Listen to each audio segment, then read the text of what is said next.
Okay folks, beginning to get into strength training after cancer treatment. I'm assuming you've warmed up already. We have 3 pieces of kit. We have a resistance band, we have something to hold in the hand as a little weight. This could be a tin of beans, it could be a bottle of water, plastic bottle. I'm going to use a hand weight, and we've got a chair that's sturdy and not on wheels, so it will stay still. That's all we need. I'm assuming you've warmed up a little, particularly that you're physically warm, so you might have been walking around or moving, and that the major joints, particularly knees, hips and shoulders, have been warmed up. So this kind of movement, take a little time just to warm things up, prepare them for what's to come. So we could have some little circles with the hips, we could have some kicks with the knees. Just think about all your joints, just get them mobilised. We could move the ankles here, rolling up. Doesn't need to be arduous or lengthy, but just get things moving so they know what's to come. Now we start with a swing. I'm going to start with my hands, just the weight of my hands. Actually, I'm going to shift this chair a minute. With the weight of my hands, I'm going to come down into a squat position and up, okay? So a swing here. I'm deliberately holding my back and my neck long. I keep having to look at the camera, but when you're doing this, see if you can maintain a long line in your spine, right up to the neck. I'm bending the knees, my feet are flat, I'm bending the knees and I'm bringing the hands through my knees and then up to shoulder height, stopping at shoulder height. You feel this in the tummy. If it feels all right with the hands, we do it with a little weight. As I say, whatever feels right for you today, start light and then work up, build up over time here. And we might do 10 or 12, something like that. You'll feel as soon as you start to use a weight, you will feel your heart rate go up. It's part of the value of this, but it's also lower body strength into the core, using the shoulders and the arms. It's a good one because it uses so much of us at the same time. Okay, when we've done enough of those, we're going to do a squat. Now again, we start just using our body weight, so feet are flat, pointing forward and about shoulder hip width apart. We're going to sit down and stand up. So just as if we were using an imaginary chair to sit and stand. Now we're trying to keep the back, again, keep the back long, neck long. We're not bending the back particularly. It has to, the hips kind of move the lower back a little, but we're trying to avoid bending the back, and we're particularly trying to avoid tipping forwards. This is all in the hips, reaching back, okay? If that feels manageable, then again we take a little weight, or you could take a weight and hold it here, or you can take your band and we stand with a good third of the band between the feet, the other bits coming up towards the hands, and again we can squat and up here and up. Now with all of these moves, in terms of breathing, you would exhale, you would breathe out under exertion. So in the case of a squat, we're going to breathe in as we come down and then blow out as you stand. Important generally, particularly important if we're managing hernia or hernia risk. Just keep the breathing going. Then from the squat, again I'm going to do this with the band. You could do it without, but there's much more merit to at least have a little band. Again, I've got a third of the band between my feet, the other 2 parts coming up into one into each hand. Now posture wise, really important for the next few moves. I'll move my band so you can see. Knees are soft, back is straight, neck is long, So I'm looking towards the floor but away from me to try and maintain a long straight line. I'll end up looking at you lovely people just to say hi, but this is the posture we want. From there we rotate our arms back. From the very top of the arm into the shoulder, we bring our shoulder blades towards us, almost as if we're going to stick the chest out, okay? And then 3 moves in this position actually. We're going to start by reaching forward. Now I'm not going to use my knees, I'm going to use my hips. My knees are soft, but they're not going to be part of this. I'm going to use my hips to stand and down. So again, bum's coming back. My knees will straighten naturally as I stand, but all of the movement here, the thrust, if you like, is from your hips here and up. Keeping the shoulders back, keeping the chest proud, keeping the back long. It's called a deadlift. Once you're happy doing this with a band, you could progress to a weight. But using the muscles in the buttocks and the upper leg to do this. And then from there, we'll rest from the deadlifts. Same posture, knees are bent, back is straight, tipping forward from the hips but keeping your spine straight. And we row here. Elbows come together, or elbows skin the ribs first, rather, bringing them back. So how this looks from the front is there.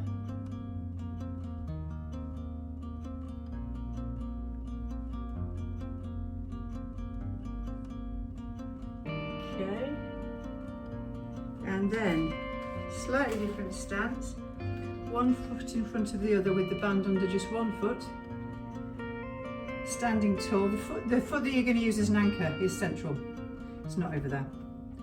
Hands are central so that your fists, your thumbs would meet, and then using the elbows first we come up to shoulders.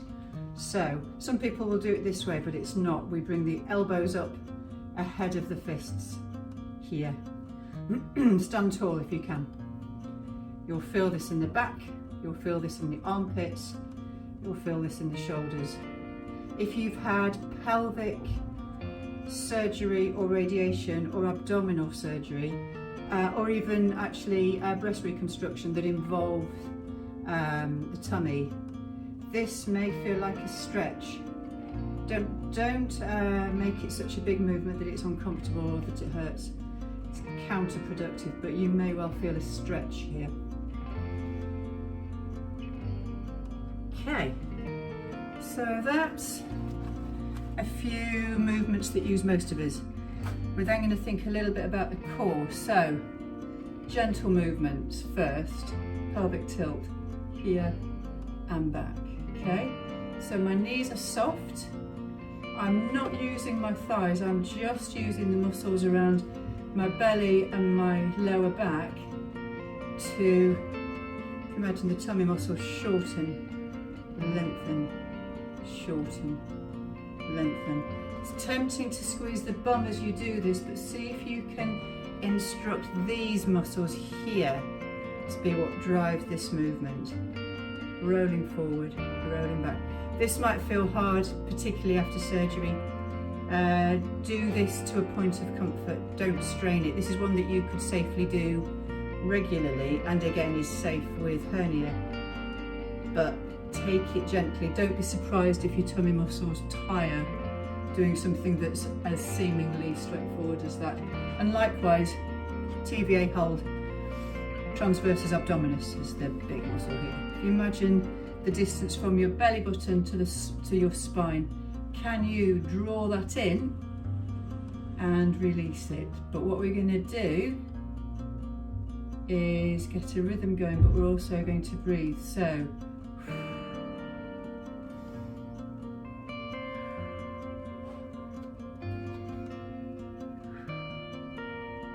really feel the muscles there, suck them in, as I say, still breathing, but pull those muscles in. And again, don't be surprised at first if that feels much more tiring than you expect it to, particularly after surgery and radiotherapy. These muscles lose a lot of strength. Okay, still standing. That posture we had a moment ago, we don't need a band, but that posture we had a moment ago with bent knees and a long straight back, we're going to bring the fingers to, actually we'll start here with the hands crossed across the chest. From there we're going to come a little lower, so we're going to try and bring the spine so it's horizontal, and then we're going to stand, okay, and we come down and we stand. Now you've just done a load of exercises on your glutes, so they're probably all fired up and raring to go. Can you think instead, in terms of making this movement happen, you think of the muscles across your back around the ribs, okay? Think of the muscles as to here, and then ask them to lift you. So from there, contract your back. Bring yourself up by your rib cage, if you can imagine that, if it makes sense. Okay? If this feels manageable, we go to here. So we put the fingers on the temples and we stand. And again, as time progresses, if you get used to these and they feel manageable, and again, there's going to be a stretch in the tummy for anyone who's had surgery there. Once this starts to feel completely manageable, we can take a little weight. Again, start light, tin of beans, to the neck, and then we're here and up.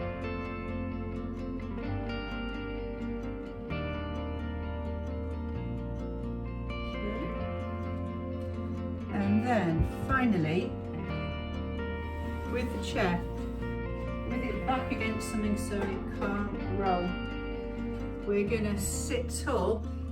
As you're learning to do this, as you're beginning this, lean into the back of the chair, it will support you. And we're going to do a slow single knee raise, okay? I'm going to come sideways just for you to see. So, here, one knee at a time, and pushing your back into the chair. It can sometimes help if you have, depends on the shape of the chair, but if you can use an arm or the seat of the chair, you can use your hands to press in, and that can give you a little bit more of a sense of leverage. Okay, you can make this slower and bigger. So bring your foot further away to come up slowly.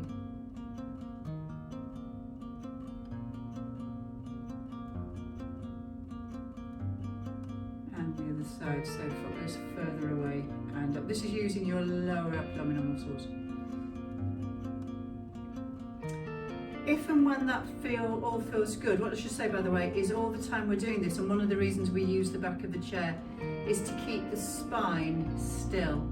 It's tempting to arch the back when you do something like this. We want the back, the spine to stay stock still while we're doing this. If it feels manageable, then the next place to go is not leaning on the back of the chair. So to do a knee raise with the back, supporting the back independently. Feels harder. You might feel the tops of your thighs start to tire, in which case take a break. But moving away from the back of the chair will demand more from your tummy muscles. In time, not yet, but in time, if that feels fine, then what we go to instead is to lift both knees at the same time, but still not letting the spine move. Temptation would be this. So, back stays stock still while we lift the knees. Work up to that one, it's harder than it looks. Okay, that's some core and back done. And then some exercises for the upper body, and for this we're going to use our band. So we bring the band around the back to the armpits to here. Okay, we sit tall and we press. So straighten, elbows are coming out wide and then fists coming forward. You're going to feel this in the shoulders a little bit in the arms, possibly upper back. Where it was from the side is this.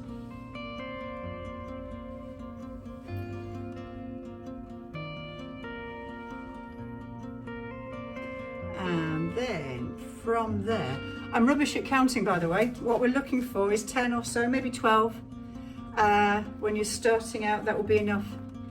And then if you're able to practice this one in time, we increase the amount of resistance rather than increasing the number of repetitions that we do. So we would have our bands tight enough that our muscles are tired by the time we've done a dozen of these. Okay, this one's a chest fly, so the band is going right across my back and across the inside of the elbows. Make sure it's low enough down that it's not going to ping you on the back of the neck. We're bringing the arms wide, and then thinking about the muscles here on the chest and the front of the shoulders to bring the hands together. If you've had breast surgery, it can feel really, well anyway, but particularly thinking of breast scar tissue, if you bring your hands right back, coming into doing this, gives you a good old stretch, potentially stretching through the scar tissue, which can feel really comforting. Okay, that's a chest fly, it's called. From here, you can't see my feet, I know, but I'm standing on the end of my band. Make sure it's firmly under your foot. Band's under my right foot. Firmly under your foot so it's not going to ping away. And then I've got the band running so that the short end is by my thumb.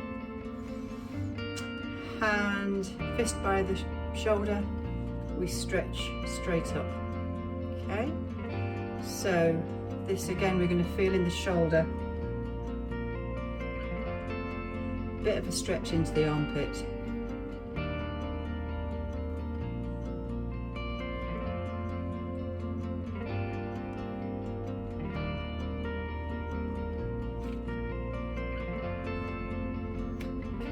And then once your arm is tired, we swap sides. So band under the left foot, band going from the little finger and then the end by the thumb, back to the shoulder, and we stretch. If you've had breast surgery, one arm may well feel really different to another, and it's one of the reasons why I would do this exercise single-armed. You know, obviously we could be doing this, but if you're doing it single-armed, it just helps us to understand if it's different one side to the other.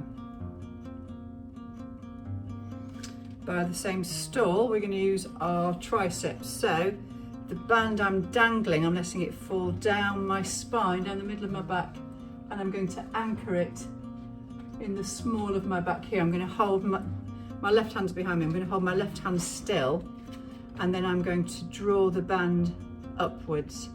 So not going over there, that strains the shoulders. The band's going to come vertically right up the middle of the back of your head, straightening the elbow.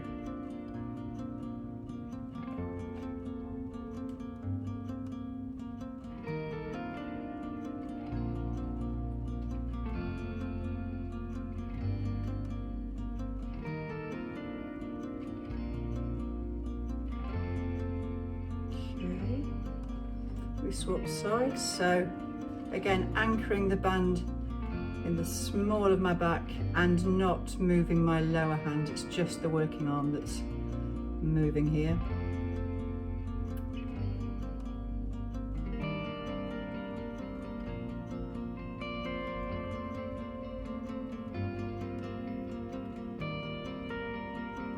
And then last one of this little section, we're going to, you want the band here so that with my hands at shoulder width, there's a little bit of tension but not too much in the band.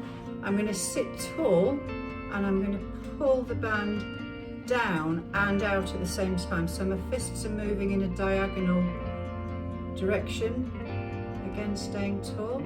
And again with all of these we can use our breath, so we exhale as we work. So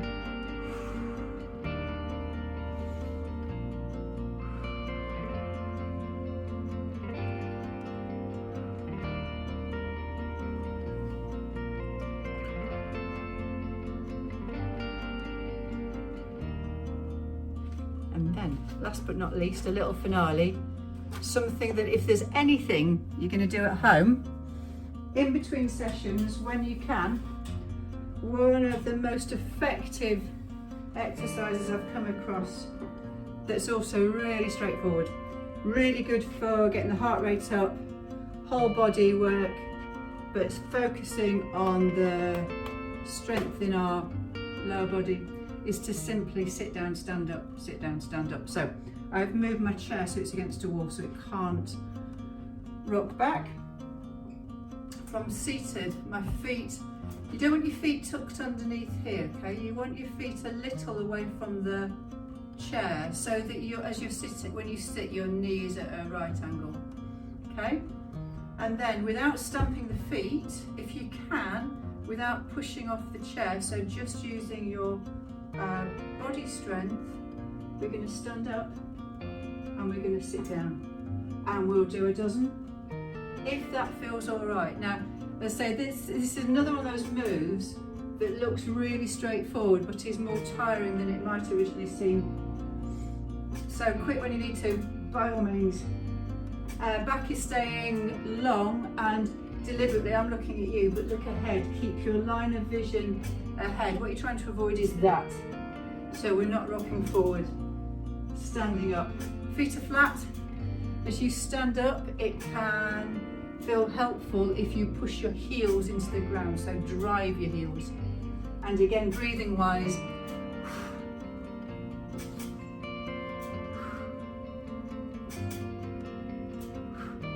okay, and that should be about 20 minutes of home strength training.